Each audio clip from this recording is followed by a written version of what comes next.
ജമ്മു കശ്മീരിൽ ഈ രാത്രിയും പാക് പ്രകോപനം. അതിർത്തിയിൽ ഷെല്ലാക്രമണം തുടർന്ന് പാകിസ്ഥാൻ തിരിച്ചടിച്ച് സേന. ഡ്രോൺ ആക്രമണം ചെറുത്തു. പാക് ഡ്രോണുകൾ വെടിവെച്ചിട്ട് ഭാരത സേന. വിവരങ്ങളുമായി ജിഷ്ണു കൃഷ്ണൻ ഒപ്പം ചേരുന്നു. ജിഷ്ണു, ഇപ്പോഴും അടങ്ങിയിരിക്കില്ലെന്നോ? അടി കിട്ടിയിട്ടും അടിച്ചാൽ ഇനിയും തിരിച്ചടിക്കുമെന്ന് പറഞ്ഞിട്ടും അടങ്ങിയിരിക്കുന്നില്ലെന്നോ പാകിസ്ഥാൻ?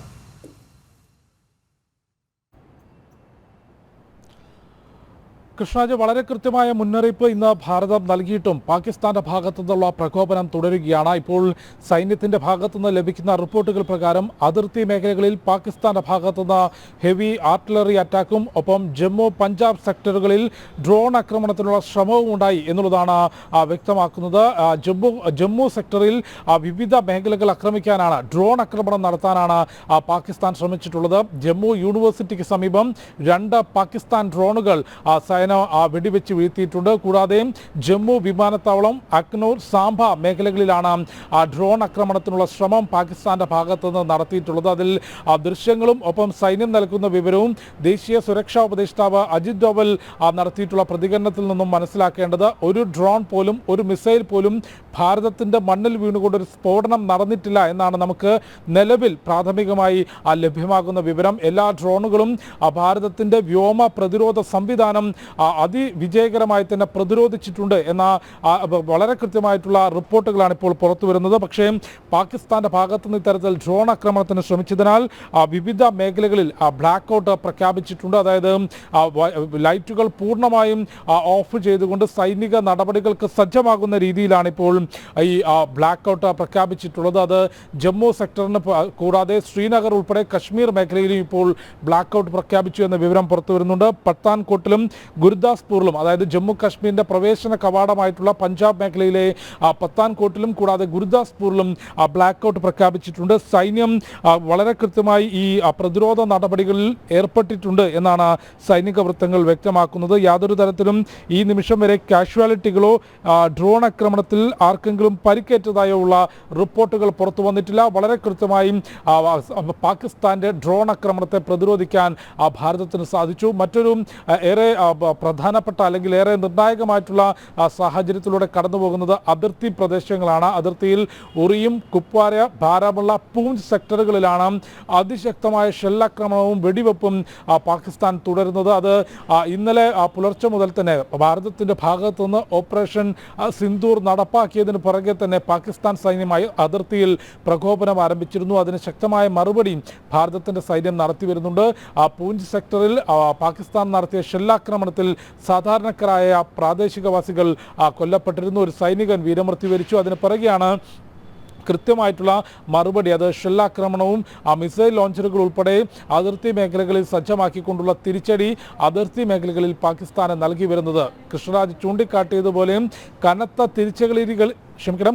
തിരിച്ചടികൾ ഏറ്റിട്ടും ഒരു പാഠം പഠിക്കാനോ ഇത്തരത്തിലുള്ള പ്രകോപനം അവസാനിപ്പിക്കാനോ പാകിസ്ഥാൻ തയ്യാറാകുന്നില്ല എന്നാണ് മനസ്സിലാക്കുന്നത്. ഇത്തരത്തിൽ തുടർച്ചയായിട്ടുള്ള പ്രകോപനങ്ങൾ ഉണ്ടാവുകയാണെങ്കിൽ ഇന്ത്യയും പാകിസ്ഥാനും തമ്മിലൊരു തുറന്ന യുദ്ധത്തിലേക്ക്, അതിർത്തി മേഖലകളിലും അല്ലാതെയും ഒരു തുറന്ന യുദ്ധത്തിലേക്ക് തന്നെ പോകാനുള്ള സാധ്യതയും സാഹചര്യവുമാണ് മുന്നിൽ കാണാൻ സാധിക്കുന്നത്. വളരെ കൃത്യമായി ജമ്മു കശ്മീർ സെക്ടറുകളിൽ, ജമ്മു കശ്മീരിൽ പൂർണ്ണമായും ബ്ലാക്ക് ഔട്ട് പ്രഖ്യാപിച്ചിട്ടുണ്ട്. ജമ്മു വിമാനത്താവളം, ജമ്മു യൂണിവേഴ്സിറ്റി, സാംബ, അക്നൂർ മേഖലകൾ ആക്രമിക്കാനാണ്, ഡ്രോൺ ആക്രമണം നടത്താനാണ് പാകിസ്ഥാൻ ഇന്ന് അല്പസമയങ്ങൾക്ക് മുൻപ് ശ്രമം നടത്തിയിട്ടുള്ളത്. ഈ ഡ്രോണുകളെ വളരെ വിജയകരമായി ഭാരതത്തിന്റെ വ്യോമ പ്രതിരോധ സംവിധാനം തകർക്കുന്നതിന്റെ ദൃശ്യങ്ങൾ ഇതിനോടകം തന്നെ പുറത്തു വന്നിട്ടുണ്ട്. ഈ ഡ്രോണുകൾ ഭൂമിയിൽ പതിച്ചുകൊണ്ട് അല്ലെങ്കിൽ ഏതെങ്കിലും തരത്തിൽ ലക്ഷ്യം കണ്ടുകൊണ്ട് സ്ഫോടനം നടന്നതായി ഒരു റിപ്പോർട്ടും ഇതുവരെ പുറത്തു വന്നിട്ടില്ല. അതിന് കൂടുതൽ വിശദാംശങ്ങൾ പുറത്തു വരാനുണ്ട്. സൈന്യം ഓപ്പറേഷനിലാണ് എന്ന കൃത്യമായിട്ടുള്ള വിവരങ്ങളാണ് സൈനിക വൃത്തങ്ങളിൽ നിന്ന് ലഭ്യമാകേണ്ടത്. നിലവിൽ ബ്ലാക്ക് ഔട്ട് പ്രഖ്യാപിച്ചിട്ടുള്ളത് ജമ്മുവിലെ മുഴുവൻ മേഖല, അഗ്നൂറും സാംബയും ഉൾപ്പെടെ പ്രധാനപ്പെട്ട എല്ലാ മേഖലകളിലും, ജമ്മു കൂടാതെ ശ്രീനഗർ തുടങ്ങി കശ്മീർ മേഖലകളിലും, അതായത് ജമ്മു കശ്മീർ പൂർണ്ണമായും, കൂടാതെ ജമ്മുവിൻ്റെ പ്രവേശന കവാടമായിട്ടുള്ള പഞ്ചാബ് മേഖലയിൽ പത്താൻകോട്ടും ഗുരുദാസ്പൂറും ഉൾപ്പെടെയുള്ള മേഖലകളിലും, രാജസ്ഥാൻ ചില ഭാഗങ്ങളിലും, രാജസ്ഥാൻ്റെ അതിർത്തി പ്രദേശങ്ങളിലുമാണ് ഇപ്പോൾ ബ്ലാക്ക് ഔട്ട് പ്രഖ്യാപിച്ചിട്ടുള്ളത്. അവിടെ കൃത്യമായിട്ടുള്ള സൈനിക നിരീക്ഷണം നടത്തി വരികയാണ്. അതിർത്തി മേഖലകളിൽ സൈന്യത്തിൻ്റെ വിശദാംശങ്ങൾ പരിശോധിക്കുമ്പോൾ ഡ്രോൺ മിസൈൽ ആക്രമണങ്ങളാണെങ്കിലും കരവഴിയുള്ള നുഴഞ്ഞുകയറ്റവും വെടിവെക്കലും ഒപ്പം ഷെല്ലാക്രമണവുമാണെങ്കിലും അതെല്ലാം പ്രതിരോധിക്കാനും ശക്തമായ തിരിച്ചടി നൽകാനുമുള്ള സംവിധാനങ്ങളും സജ്ജീകരണങ്ങളും ഇതിനോടകം ഭാരതം സജ്ജമാക്കിയിട്ടുണ്ടെന്നാണ് മനസ്സിലാക്കുന്നത്.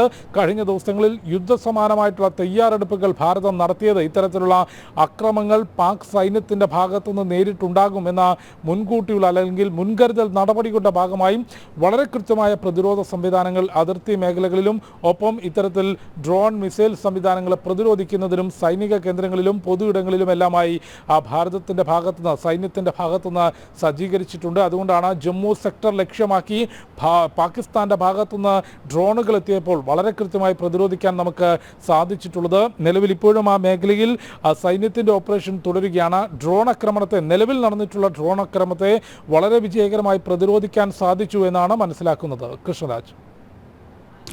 ശരി ജിഷു, ഞാൻ വരാം. ഇതേ വാർത്തയിലേക്ക് തന്നെ നമുക്ക് വരേണ്ടതുണ്ട്. അതായത് തുടരെ പാക് പ്രകോപനം ഉണ്ടാകുന്നു, അതെല്ലാം മുളയിലേ നുള്ളുന്നു ഭാരത സേന. എന്നിട്ടും തിരിച്ചടി കിട്ടിയിട്ടും ലാഹോറിലും കറാച്ചിയിലും ചെന്ന് ഭാരതത്തിൻ്റെ ഡ്രോണുകൾ വലിയ അപകടമുണ്ടാക്കിയിട്ടും മനസ്സിലാക്കാതെ തിരിച്ചറിയാതെ പാകിസ്ഥാൻ പെരുമാറുന്നു വീണ്ടും വീണ്ടും. എന്നാൽ ഞങ്ങളെ അടിച്ചാൽ ഞങ്ങൾ തിരിച്ചടിക്കുമെന്ന് ആവർത്തിച്ച് പറയുന്നു പ്രതിരോധ മന്ത്രിയും വിദേശകാര്യ മന്ത്രാലയവും ഒക്കെ.